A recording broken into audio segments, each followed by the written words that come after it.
ស្នេហ៍ហើយទៅមុខមិនដល់ខំដើររហូតដើរដល់ផ្លូវតខំព្យាយាមដែរនៅតែគ្មានលទ្ធផលដើរទៅចនតែផ្លូវឈឺចាប់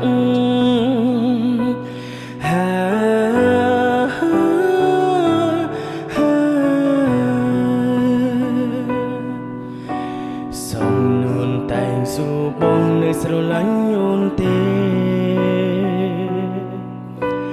ខំកិច្ចសំនួរមាសមេទាំងទ្រង់ឈឺផ្សា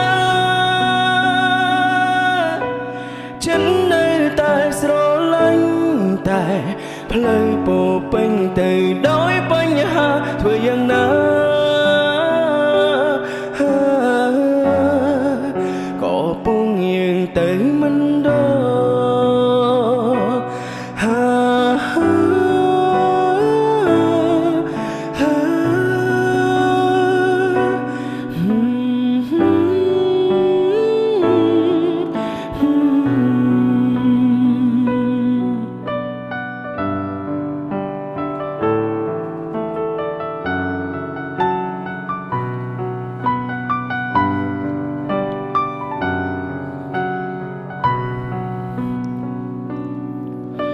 ស្នេហ៍ហើយ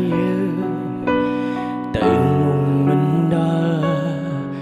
ខំដើររហូតដើរដល់ផ្លូវត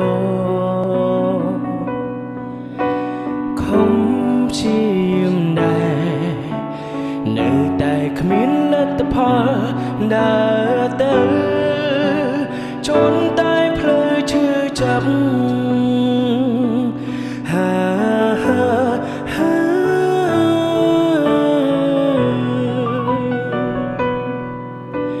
សំនួនតែងសួរបងនៅស្រឡាញ់អូនទេខំកិច្ចសំនួរមាសមេទាំងទ្រង់ឈឺផ្សាចិត្តនៅតែស្រឡាញ់តែផ្លូវពោពេញទៅដោយបញ្ហាធ្វើយ៉ាងណាក៏ពងយើងទៅ